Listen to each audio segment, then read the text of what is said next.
छात्रों, आज हम पिछले दिन जो पढ़ाई हुई थी, इस पाठ का नाम था संसाधन और विकास। तो उसके बारे में हम चर्चा कर चुके थे। अब अगला जो टॉपिक हमारा हेडिंग है वो है संसाधन नियोजन।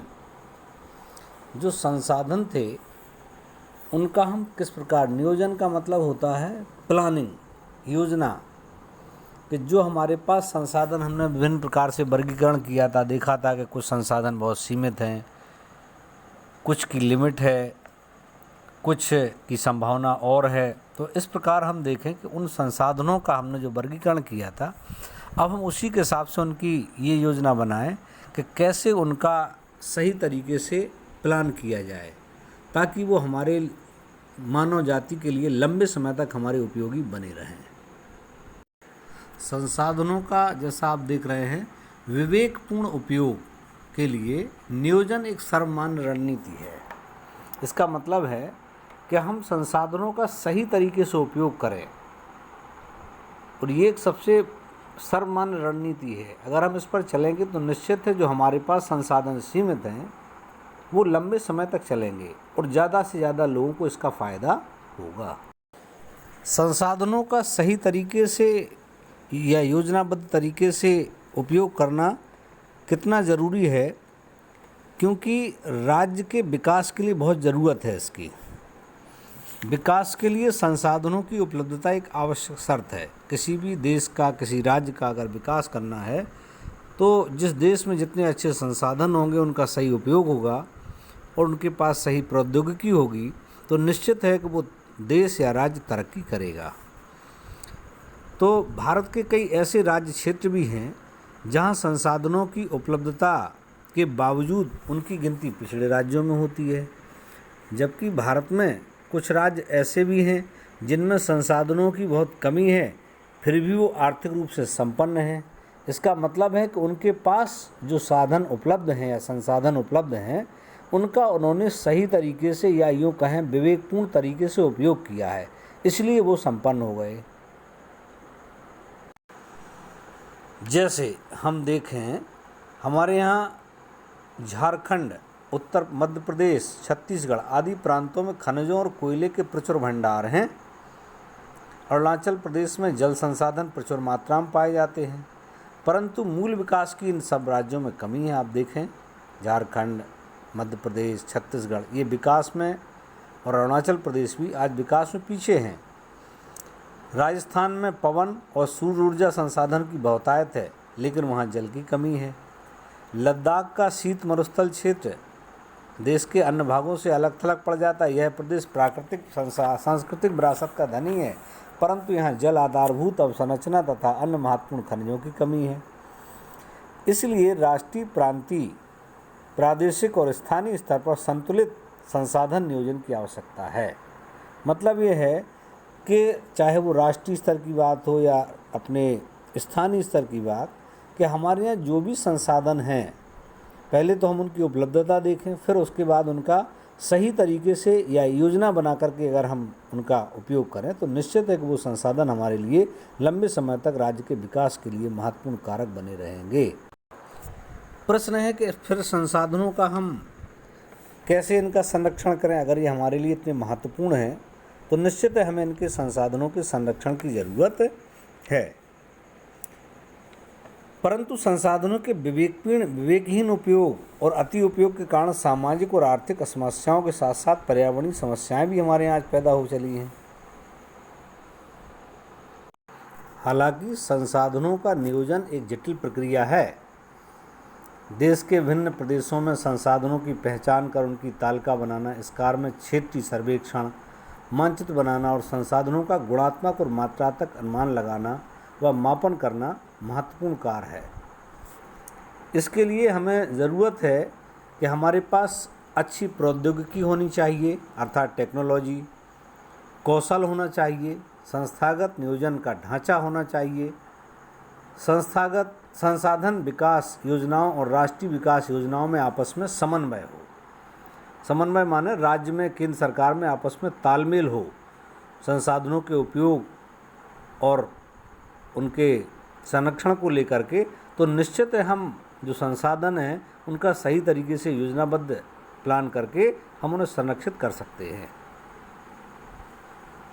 इसके लिए हमारे अर्थशास्त्रियों ने क्या किया, आज़ादी के बाद भारत में संसाधनों के सही उपयोग के लिए हमारे यहाँ पंचवर्षीय योजनाएं बनाई गई। पंचवर्षीय योजनाओं का मतलब था कि कोई भी योजना 5 साल के लिए बनाई जाती थी, आने वाले 5 सालों के लिए, जिसका उद्देश्य होता था कि हम 5 साल में कितना विकास करेंगे, किस क्षेत्र में। हम संसाधनों की बात कर रहे थे, तो उनमें से एक महत्वपूर्ण संसाधन है भूमि संसाधन, जिसके ऊपर हम रहते हैं, और ये प्रकृति द्वारा दिया गया निःशुल्क उपहार है। इनमें भूमि संसाधन सबसे महत्वपूर्ण है, क्योंकि अन्य सारे संसाधनों का स्रोत यही है। माने जो भी चीज़ें और मिलती हैं, सोना चांदी कोयला तेल, वो सब ज़मीन के नीचे ही मिलती हैं। भूमि प्राकृतिक संसाधन ही नहीं, वरन उत्पादन प्रक्रियाओं में सहयोग देने वाला अनिवार्य और निष्क्रिय संसाधन है। अनिवार्य और निष्क्रिय का मतलब है कि बिना भू संसाधन के कुछ हो नहीं सकता है, लेकिन ये है निष्क्रिय। जैसे उदाहरण के लिए, आप खेती आपके पास बहुत हो, लेकिन खेती को अगर आप करें नहीं, जोतें नहीं, बखरें नहीं, बुआई ना करें, तो उसमें कुछ नहीं हो सकता है। इसलिए हम कहते हैं कि भूमि संसाधन एक निष्क्रिय संसाधन है। लेकिन भूमि के साथ एक और बात जुड़ी है कि इसे हम बढ़ा नहीं सकते। मतलब यह है कि भारत देश के पास जितनी ज़मीन है या भू है, हम उसे ना घटा सकते हैं, घट तो सकती है, बढ़ा नहीं सकते। जितनी है, जैसे 32,87,263 वर्ग किलोमीटर क्षेत्रफल है, उतना ही है। अब इसका हम सही तरीके से उपयोग करें कि किस ज़मीन को कहाँ खर्च होना चाहिए या किस ज़मीन पे किस उद्देश्य के लिए उस पर काम होना चाहिए। अगर हम इस तरीके से उसका नियोजन करेंगे तो निश्चित है कि जो हमारे पास उपलब्ध भूमि है, हम उसका सही तरीके से उपयोग कर पाएंगे। भारत के पास जो कुल भूमि है, उस पर विभिन्न प्रकार की भू आकृतियाँ हैं। जैसे पर्वत, आप देखो, भारत के लगभग बहुत सारे हिस्से पर पर्वत हैं, पठार हैं, मैदान हैं और द्वीप हैं। हम उनका अगर और डिटेल देखें तो लगभग 43% भूभाग या प्रतिशत भूभाग मैदान है, जिस पर खेती और उद्योग के लिए विकास करना सुविधाजनक है। पर्वत पूरे भूक्षेत्र के 30% भाग पर है, माने पृथ्वी, हमारे भारत की ज़मीन पर 30% हिस्सा पर्वतों का है और 43% हिस्सा मैदान है, माने ज़मीन है, जिस पर 12मासी नदियाँ बहती पर्वतों से निकलती हैं, जो पर्यटन विकास के लिए अनुकूल परिस्थितियाँ पैदा करता है। देश के क्षेत्रफल का लगभग 27% हिस्सा पठारी है। पठारी ऐसा क्षेत्र होता है जो एक प्रकार से मेज का आकार, जो ज़मीन के लेवल से ऊंचा लेकिन मेज के आकार जैसा सपाट होता है, लेकिन ये खनिजों का भंडार है।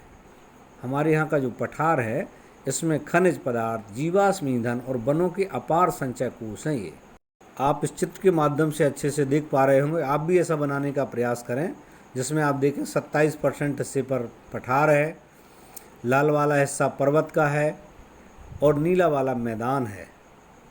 आपके सामने एक और चित्र बना हुआ है, सामान्य भू उपभोग संवर्ग, अर्थात कितना हिस्सा ज़मीन का किस काम के लिए उपयोग किया जा रहा है। इसका मतलब ये है, हम देखें अगर उपयोगिता की बात, तो सबसे पहले कृषि भूमि। कृषि भूमि का जो उपयोग है, ये बढ़ते हुए औद्योगिकरण और नगरीकरण से आज खेती क्या है प्रभावित हो रही है। इसमें लगातार कमी होती जा रही है।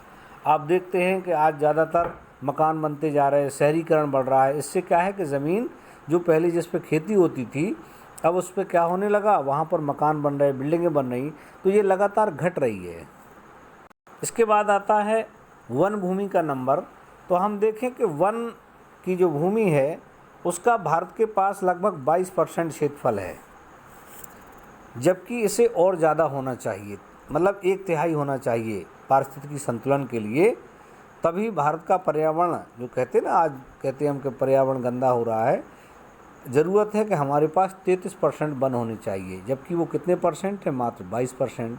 तो एक प्रकार से देखा जाए तो कमी है उसमें।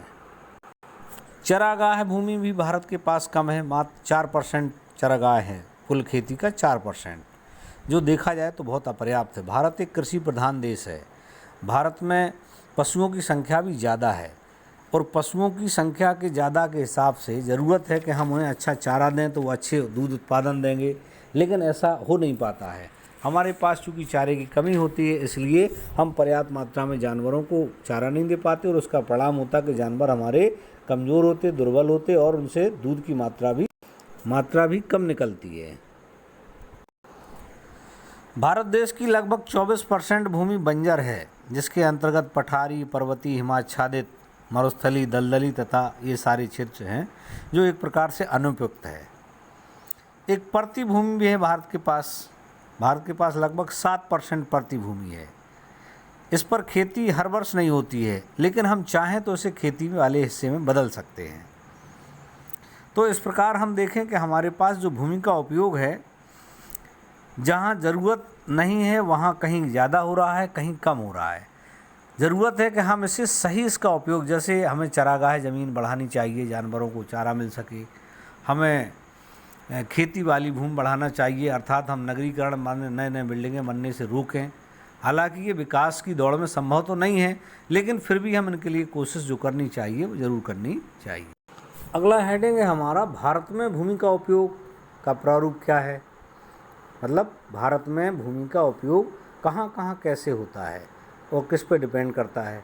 तो भारत में हम देखें कि भूमि उपयोग को निर्धारित करने वाले हमारे यहाँ जो कारक हैं, जैसे भौतिक कारक, जैसे भू आकृति, जैसे कहीं की ज़मीन ऊंची नीची है तो निश्चित है कि उसका हम सब कामों में उपयोग नहीं ले सकते हैं। जलवायु भारत की ऐसी है, कहीं बहुत ज़्यादा पानी बरसता है, कहीं बहुत ठंडी पड़ती, कहीं बहुत गर्मी पड़ती है। जैसे रेगिस्तान की रेतीला भाग है, हम उसका रेत की वजह से बहुत ज़्यादा खेती के लिए उपयोग नहीं कर सकते, क्योंकि वहाँ पानी की कमी है। इसके अलावा ये तो है भौतिक कारक, कुछ मानवीय कारक हैं, इसकी वजह से भी भूमि की उपयोगिता का उपयोग अलग अलग है। हम देखें मानवीय कारक में है, जैसे मनुष्य द्वारा पैदा किए, जैसे जनसंख्या वृद्धि, जनसंख्या का घनत्व। तो कुछ क्षेत्रों में हम देखेंगे, जैसे उत्तर प्रदेश है, बिहार है, हरियाणा है, पंजाब है, इनमें जनसंख्या का घनत्व ज़्यादा है, तो यहाँ ज़मीन का उपयोग बढ़ता जा रहा है।